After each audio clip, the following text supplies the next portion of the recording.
Dak Prescott was a quarterback that wasn't supposed to be elite this year, but somehow was. And I'll be honest, I'm not the biggest Dak Prescott guy. For most of his career, he's needed everything around him to be good. That is strong pass protection, weapons playing at a high level, good scheme. When the situation was good, Dak was good. When it wasn't, he wasn't. That's what makes this season so different. The offensive line was one of the worst in the NFL. The defense was constantly putting them in shootouts, and the environment was unstable. And Dak Prescott didn't just hold up, he played elite football. So in this video, we're going to break down the film and the data, the throws against tight coverage, the performance under pressure, and the numbers that showed this wasn't just a fluke. Dak Prescott was really good this year, and it shows up everywhere. For most of his career, Dak has been the kind of quarterback who rises and falls with his environment. So instead of just saying he's elite, we're actually going to look at his film, and we're going to start with the Lions game, because this game perfectly captures what this season was. It turned into a shootout fast, the defense couldn't get any stops, and the margin for error was thin. And if Dallas was going to stay alive, Dak has to make real throws and under pressure throws. This wasn't garbage time production, this was quarterback play that keeps you in the fight.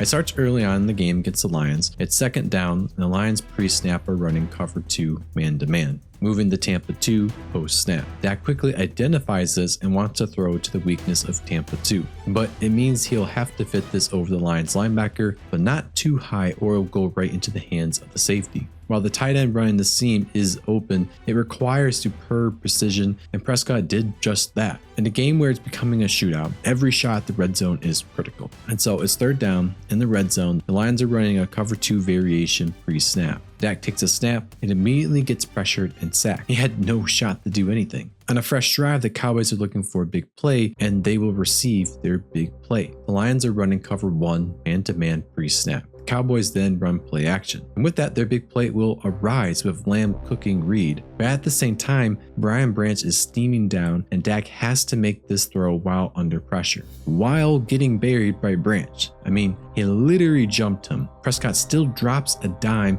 and it sets up the Cowboys with great field position. Now, unfortunately for the Cowboys, despite their best effort to keep pace with the Lions, they lost 30-44, basically because their defense sucks. Yet Dak is the reason why they're still in the fight. But maybe you're thinking, okay, that's one game. What about the other games? So let's look at that. Against the Vikings, the Cowboys find themselves another back and forth slugfest. Early on in the game, the Cowboys are pushing towards the red zone, but this is where Dak's supporting cast in the offensive line is rough. It's second down and the Cowboys run play action. And right as Dak hits the back of his drop back, he has pressure in the front and the side. The problem is the routes are longer developing, and so Dak has no other outlet, even a running back to throw to. He also can't just try to extend the play to the right, which actually fits the play call because that's where all the routes are running because of the rusher to his right. He's basically a sitting duck. The following play, it's third down, and we see the chaos the Vikings defense brings. At first, it's cover 0 with a all-out blitz. Dak and the offense is prepared for just that, but just as Dak is about to get the snap, the Vikings rotate to their signature coverage, cover 2 robber, which if you want to learn more about Brian Flores' defense, check out this video after you watch this one. But what we actually care about here is not the plug for my video, but the fact that the Vikings defenders back off and only send 3 guys. Despite that,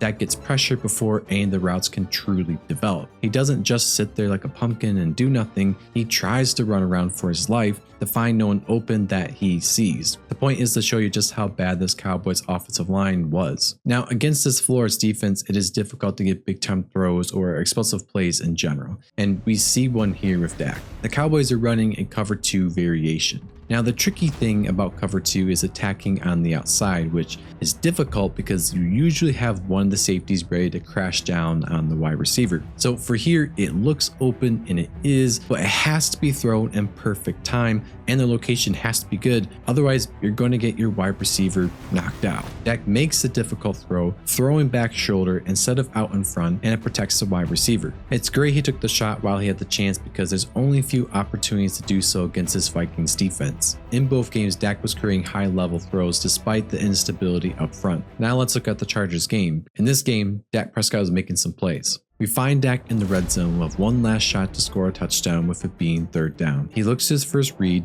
sees it covered up, the second read's not open either, and his third read is double covered. Now, Prescott wants to make something happen. His left tackle is being pushed into him. With Khalil Mack right there reaching for him, Prescott gives his guy a shot anyways while under pressure, moving backwards, throwing it to the only open window with his receiver holding on for the touchdown. With Justin Herbert's Chargers keeping pace, the Cowboys need to meet the demand. The Cowboys look to be running play action, but Prescott drops back without faking the handoff, sees nothing open on the right side, but sees Pickens beat out the corner, dropping it in a bucket for the touchdown and a big time throw. A beauty of a throw. You saw Dak making plays while under pressure, you saw the offensive line being terrible, and you saw against some good defenses. All the while, Dak Prescott was still delivering. But now, here's where it gets interesting, because the film tells one story. The data just backs it up even more. I showed you some examples of offensive line being bad for Dak, but I don't think it's talked about enough of how bad the line really was for Prescott. The Dallas offensive line gave up the 9th most pressures in the NFL. And here's what makes that significant. It's not just the amount of pressure that's the obvious, but it's that even when you have the receivers to make explosive throws, you still need time to throw to those guys. That goes to show you that either Prescott is making those big time throws while under pressure, or he's throwing those balls early, and the data shows this too. While throwing deep, Dak Prescott had the 3rd lowest time to throw. That means he isn't just chilling back there, throwing deep or scrambling around, waiting for receivers to be open. He has to, often while under pressure, place these balls in good spots sooner because he doesn't have the time to wait. I rarely hear any other analysts talk about that, and it's really important. In past videos, I talked about how offensive line was in true drop back to pass situations. And sure, for the Cowboys, they were bad there, but even on play action screens or the ball being gotten rid of quickly, they still were terrible.